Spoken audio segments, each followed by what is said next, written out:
3 روز بعد میجر در آرامش کامل و در عالم خواب مرد و جنازه‌اش پایین باغ میوه به خاک سپرده شد. این واقعه در اوایل ماه مارس اتفاق افتاد. تا 3 ماه فعالیت‌های پنهانی زیادی در جریان بود. نطق میجر به حیوانات زیرکتر مزرعه دید تازه‌ای نسبت به زندگی داده بود. آنها نمی‌دانستند انقلابی که میجر پیش بینی کرده بود کی جامه عمل به خود خواهد پوشید و هیچ دلیلی نداشتند که تصور کنند این انقلاب در طول زندگیشان صورت خواهد گرفت. اما کاملا آگاه بودند که موظفند خود را برای آن آماده سازند. کار آموزش و مدیریت به عهده خوک‌ها که هوشیارتر از سایر حیوانات شناخته شده بودند افتاد. قدرتمند و سرآمد آنان 2 خوک نر جوان بودند به نام اسنوبال و ناپل اون که آقای جونز آن 2 را به منظور فروش پرورش داده بود. ناپل اون هیکلی درشت داشت و قیافش تا حدی خشن و درنده خوب بود و در مزرعه تنها موجود برکشایری بود. در سخنوری دستی نداشت ولی به هر صورت ممکن حرفش را به کرسی می نشاند. اسنوبال خوک پر جنب و جوشتری بود، بلیغتر و مبتکرتر بود، ولی استقامت رأی ناپل اون را نداشت. بقیه خوک‌های مزرعه خوک‌های پرواری بودند و معروفترین آنها خوکی بود کوچک و چاق به نام اسکویلر که گونه‌هایی برآمده و چشمانی براق داشت. تند و چابک بود و صدای زیری داشت. سخنور زبردستی بود و وقتی درباره مسئله یا مشکلی بحث می‌کرد، طوری از سمتی به سمت دیگری می‌جست و دمش را به سرعت تکان می‌داد که طرف را قانع می‌کرد. درباره‌اش می‌گفتند قادر است سیاه را سفید جلوه دهد. این 3 خوک تعلیمات میجر را به صورت یک دستگاه فکری بس داده بودند و بر آن نام حیوانیگری گذاشته بودند. چند شب در هفته پس از خوابیدن آقای جونز در طویله جلسات سری داشتند و اصول حیوانیگری را برای سایر حیوانات شرح می‌دادند. در آغاز امر با بلاهت و بی‌علاقگی حیوانات مواجه بودند.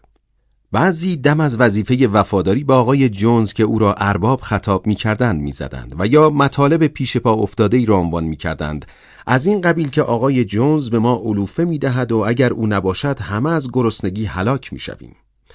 و برخی دیگر سوالاتی طرح می‌کردند از این قبیل که به ما چه که پس از مرگ ما چه اتفاقی خواهد افتاد و یا اگر انقلاب به هر حال افتادنی است، تلاش کردن یا نکردن ما چه تأثیری در نفس امر خواهد داشت. و خوک‌ها برای آنکه به آنها بفهمانند این گفته‌ها خلاف روح حیوانیگری است، با مشکلات فراوانی دست و پنجه نرم می‌کردند. احمقانه ترین سوالات را مالی مادیان سفید طرح می‌کرد. اولین سوال او از اسنوبال این بود: اسنوبال، آیا بعد از انقلاب بازم قند وجود داره؟ اسنوبال خیلی محکم گفت: نه مالی، تو این مزرعه وسیله ساختنشو نداریم. به علاوه نیازی هم به داشتن اون نیست. جو و یونجه هر قدر که بخوای خواهد بود. مالی پرسید: آیا من هر وقت که دلم بخواد بازم میتونم روبان به یالم ببندم؟ اسنوبال جواب داد: رفیق، این روبانی که تو تا این حد به اون علاقمندی نشان بردگی است. قبول نداری که ارزش آزادی بیش از روبانه؟ مالی قبول کرد اما واضح بود که هنوز متقاعد نشده است. وضع خوک‌ها برای خنثی کردن دروغ‌های موزز زاغ اهلی از این هم مشکل‌تر بود. موزز که دست پرورده مخصوص آقای جونز بود و جدای اینکه جاسوس و خبرچین قهاری بود، حراف مرموزی هم بود. داعیه داشت که از وجود سرزمین عجیبی آگاه است به نام شیر و عسل که همه حیوانات پس از مرگ به آنجا می روند. موزز می گفت این سرزمین در آسمان کمی بالاتر از ابرهاست.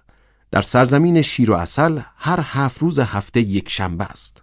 در آنجا تمام سال شب در موجود است و بر درختها نبات می روید. حیوانات از موزز نفرت خاصی داشتند چون سخنچینی می کرد و دست به سیاه و سفید نمی زد. ولی بعضی از آنها به سرزمین شیر و عسل اعتقاد پیدا کرده بودند و برای اینکه خوک‌ها آنها را متقاعد کنند که چون این چیزی وجود ندارد، ناگزیر از بحث و استدلال بودند. سرسپرده ترین مرید خوک‌ها باکسر و کلاور اسب‌های عرابه بودند. برای این 2 حل مسائل مشکل بود، اما وقتی خوک‌ها را به عنوان استاد و مراد خود پذیرفتند، تمام تعلیمات را جذب می‌کردند و همه را با لحنی ساده به دیگران می‌رساندند.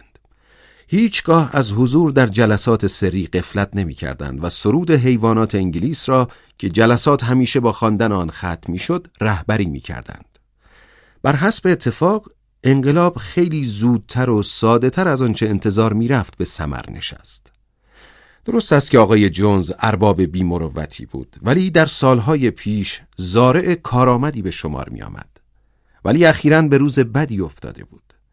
بعد از آن که در یک دعوای قضایی محکوم شد و خسارات مالی به او وارد آمد، دلسرد شده بود و به حد افراط مست می‌کرد. گاهی سراسر روز را در آشپزخانه روی صندلی چوبی دسته‌داری می‌لمید و روزنامه می‌خواند و مست می‌کرد و گاه به گاه تکه‌های نان را در آبجو خیس می‌کرد و به مزز می‌خوراند. کارگرهایش تنبل و نابلد بودند. مزرعه پر از علف هرزه بود. خانه نیاز به تعمیر داشت. در حفظ پرچین‌ها غفلت می‌شد و حیوانات نیمه گرسنه بودند. ماه ژوئن رسید و یونجه تقریباً آماده درو بود. در نیمه شب تابستان که مصادف بود با شنبه، آقای جونز به ولینگدون رفت و آنجا در بار شیر سرخ چنان مست کرد که تا ظهر یک شنبه برنگشت. کارگرها صبح زود گاوها را دوشیدند و بعد بی آنکه فکر دادن آذوقه به حیوانات باشند، دنبال شکار خرگوش رفتند. آقای جونز پس از بازگشت بلافاصله روی نیمکت اتاق پذیرایی‌اش با یک نسخه از روزنامه اخبار جهان روی صورتش خوابش برد. بنابراین تا شب حیوانات بی علوفه ماندند. بالاخره طاقتشان سر آمد. یکی از گاوها در انبار آذوقه را با شاخش شکست و حیوانات بدان حمله بردند و جملگی مشغول خوردن شدند. درست در همین موقع آقای جونز بیدار شد و یک لحظه بعد او و 4 کارگرش شلاق به دست وارد انبار شدند و شلاق‌ها را بر سر و کول حیوانات زدند. این دیگر برای حیوانات غیر قابل تحمل بود. با آنکه از قبل نقشه نکشیده بودند، همه بر سر دشمن مشترکشان ریختند. آقای جونز و کارگرانش ناگهان از اطراف در معرض حمله شاخ و لگد گاوها قرار گرفتند. عنان اختیار از دستشان خارج شده بود. هرگز چنین برخوردی از حیوانات ندیده بودند و این قیام ناگهانی از ناحیه حیوانات که هر وقت هر چه خواسته بودند با آنها کرده بودند چنان در آنها ترس انداخته بود که توان فکر کردن را از آنها سلب کرده بود. پس از چند لحظه آقای جونز و کارگرانش فرار را برقرار ترجیح دادند و زدند به چاک. دقایقی بعد هر 5 نفر در جاده عرابه‌رو که به جاده اصلی منتهی می‌شد با سرعت تمام می‌دویدند و حیوانات پیروزمندانه آنان را تعقیب می‌کردند. خانم جونز هم که ماوقع را از پنجره اتاق دیده بود، با عجله مقداری اساس در بقچه‌اش ریخت و یواشکی از راه دیگری خارج شد. موزس هم از شاخه درختی که بر آن نشسته بود پرید و قارقار کنان و بال زنان به دنبال او رفت. در این احوال حیوانات آقای جونز و کارگرانش را به جاده اصلی راندند و دروازه 5 کلونی را با سر و صدا پشت سر آنان بستند و بدین طریق و تقریباً بدون آنکه بدانند انقلاب شده بود و با موفقیت نیز به پایان رسیده بود. آقای جونز فرار کرد و مزرعه مانور از آن حیوانات شد. در دقایق اول حیوانات سعادتی را که نصیبشان شده بود باور نمی کردند. اولین اقدامشان این بود که دست جمعی گویی به منظور اطمینان از اینکه آدمی در جایی مخفی نیست 4 نعل دور تا دور مزرعه تاختند و سپس به ساختمان مرکزی مزرعه آمدند تا آخرین اثرات سلطه مستبدانه آقای جونز را پاک سازند. در یراخانه را که در انتهای طویله بود شکستند. دهنه‌ها، حلقه‌های بینی، زنجیرهای سگ و چاقوهای رنجاوری را که آقای جونز به وسیله آن خوک‌ها و بره‌ها را اخته می‌کرد، همه را در چاه انداختند. افسارها، دهنه‌ها، چشم‌بندها و توبره‌های موهن را به میان آتشی که از زباله‌ها در محوطه باز مزرعه افروخته شده بود ریختند. شلاق‌ها هم به همین سرنوشت دچار شد. حیوانات وقتی شلاق‌ها را شعله‌ور دیدند، همه از شادی به جست و خیز در آمدند. اسنوبال روبانهایی را که با آن 2 مویال اسب‌ها را در بازار تزیین می‌کردند در آتش انداخت و گفت: روبان به منزله پوشاکه و علامت و نشانه آدم هاست. حیوانات میبایستی برهنه باشند. باکسر با شنیدن این بیان کوتاه کلاه حصیریش را که در تابستان گوشهایش را از مگس حفظ می‌کرد در آورد و با سایر چیزها در آتش انداخت. در اندک زمانی حیوانات هر چیزی که خاطره آقای جونز را به یادشان می آورد از بین بردند. بعد ناپلئون آنها را به طویله برگرداند و به هر یک جیره 2 برابر معمول و به هر سگ 2 بیسکویت داد. سپس حیوانات سرود حیوانات انگلیس را 7 بار از آغاز تا پایان به صورت پیوسته خواندند و پس از آن خود را برای شب آماده ساختند و خوابیدند. خوابی که پیش از آن هرگز در خواب هم ندیده بودند. اما همگی طبق معمول سحر برخاستند و ناگهان حوادث پرشکوه شب پیشین یادشان آمد و دست جمعی رو به چراگاه دویدند. کمی پایین‌تر از چراگاه تپه‌ای بود که تقریباً بر تمامی مزرعه مشرف بود. حیوانات به بالای آن شتافتند و از آنجا در روشنایی صبحگاهی به اطراف خیره شدند. همه مزرعه متعلق به آنها بود. هر چه که می‌دیدند مال آنها بود. مست و سرشار از این فکر به جست و خیز افتادند و در هوا شلنگ تخته انداختند. میان شبنم‌ها غلط زدند و در علف‌های شیرین تابستانی چریدند. کلوخ‌ها را لگدمال کردند و بوی تند آن را بالا کشیدند.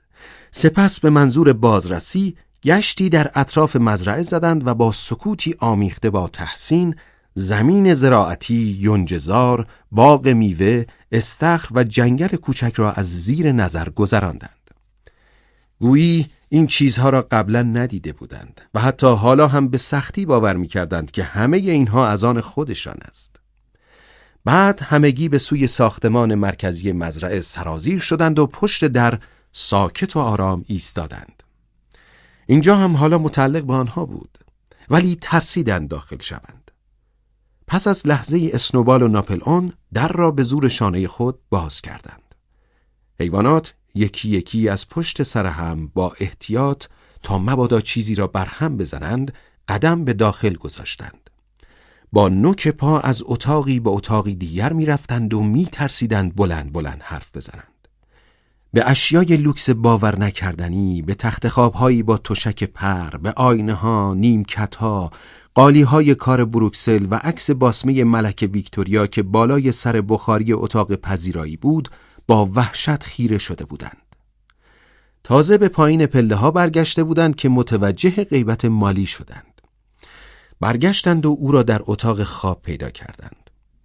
روبان آبی رنگی از میز آرایش خانم جونز را برداشته و آن را حمایل شانه خود ساخته بود و به شکل ابلهانه‌ای جلوی آینه خود را برانداز می‌کرد. همه او را سخت ملامت کردند و از اتاق خارج شدند. چند پاچه نمکسود خوک که در آشپزخانه آویزان بود برای دفن به خارج آورده شد و بشکه آبجو با لگد باکسر شکسته شد. غیر از این به چیز دیگری دست نزدند. به اتفاق آرا تصمیم بر این گرفته شد که خانه به عنوان موزه محفوظ بماند. همگی توافق کردند که هیچ حیوانی نباید هرگز در آنجا سکونت گزیند. حیوانات چیزی خوردند و بعد اسنوبال و ناپلئون آنها را مجدداً جمع کردند. اسنوبال گفت: رفقا، ساعت 6:30 و روزی طولانی در پیش داریم. امروز به کار دروی یونجه میپردازیم، ولی موضوع دیگه هم هست که باید در ابتدا به اون ترتیب داده بشه. خوکا در این موقع فاش ساختند که ظرف 3 ماه گذشته از روی کتاب مندرس بچه‌های آقای جونز که در زباله‌دانی پیدا کرده بودند خواندن و نوشتن آموختند. ناپلئون دستور داد قوطی‌های رنگ سیاه و سفید را بیاورند و حیوانات را به طرف دروازه 5 کلونی که مشرف به جاده اصلی بود برد. سپس اسنوبال، چون اسنوبال از همه بهتر می نوشت، قلمویی بین 2 بند یکی از پاچه‌هایش گرفت و کلمات مزرعه مانور را از بالای کلون پاک کرد و جای آن نوشت: مزرعه حیوانات. بعد همگی به ساختمان مرکزی مزرعه برگشتند و در آنجا اسنوبال و ناپلئون یکی را به دنبال نردبان فرستادند که به دیوار انتهای طویله تکیه داده شد. بعد توضیح دادند که در نتیجه تحصیل 3 ماهه موفق شدند که اصول حیوانیگری را در 7 فرمان خلاصه کنند. این 7 فرمان را که بر دیوار خواهند نوشت، قانون لایتغیری خواهد بود که تمام حیوانات مزرعه حیوانات ملزمند از این پس و برای همیشه از آن پیروی کنند. اسنوبال با کمی تلو تلو شدن چون خوک به آسانی نمیتواند تعادل خود را از روی نردبان حفظ کند، بالا رفت و شروع به نوشتن کرد. در حالی که اسکویلر چند پله پایین‌تر قوطی رنگ را در دست گرفته بود. فرامین هفتگانه روی دیوار قیراندود با حروف سفید درشت که از فاصله سیمتری خوانده میشد، به این ترتیب نوشته شد: 1. هرچه دو پاست دشمن است. 2.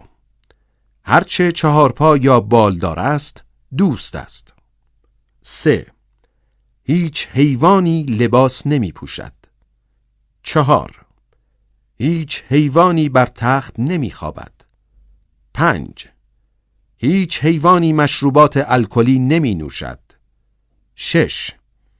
هیچ حیوانی حیوان دیگری را نمی کشد. 7. همه حیوانات با هم برابرند. خیلی پاکیزه نوشته شد و جز این که دوست با صاد نوشته شده بود و یکی از واوها وارونه بود، املای بقیه کلمات درست بود. اسنوبال همه فرامین را برای استفاده سایرین با صدای بلند خواند. همه حیوانات با حرکت سر موافقت کامل خود را اعلام کردند و آنان که باهوش بودند فوراً مشغول از بر کردن فرامین هفتگانه شدند. اسنوبال قلمو را پرت کرد و فریاد کشید: و حالا رفقا، پیش به سوی یونجزار. بیایید تمام انرژی خودمونو صرف مزرعه کنیم تا محصول یونجزار رو در مدتی کوتاه‌تر از آقای جونز آدماش برداشت کنیم. اما در این موقع 3 ماده گاو که مدتی بود به نظر بیتاب می آمدند با صدای بلند شروع به ماغ کشیدن کردند. 24 ساعت بود که دوشیده نشده بودند و پستانهایشان رگ کرده بود. خوک‌ها پس از کمی فکر به دنبال سطل فرستادند و نسبتاً با موفقیت گاوها را دوشیدند. پاچه‌هایشان برای این کار کاملاً آمادگی داشت و دیری نکشید که 5 سطل از شیر کف کرده خامدار پر شد و بسیاری از حیوانات با علاقه فراوان به آن چشم دوختند. یکی گفت: با این همه شیر چه کار باید کرد؟ یکی از مرغ‌ها گفت: آقای جونز گاهی مقداری از اون رو با نواله قاطی می کرد. ناپلئون خود را جلوی سطل‌ها حائل کرد و فریاد کشید: رفقا، به شیر توجهی نکنید، بعداً ترتیب اون داده میشه. مهم جمع‌آوری محصوله. رفیق اسنوبال جلودار خواهد بود. منم بعد از چند دقیقه میرسم. رفقا به پیش، یونجه در انتظار ماست. بدین ترتیب حیوانات دست جمعی برای برداشت محصول به یونجه‌زار رفتند و چون شب برگشتند متوجه شدند سطل شیری در کار نیست.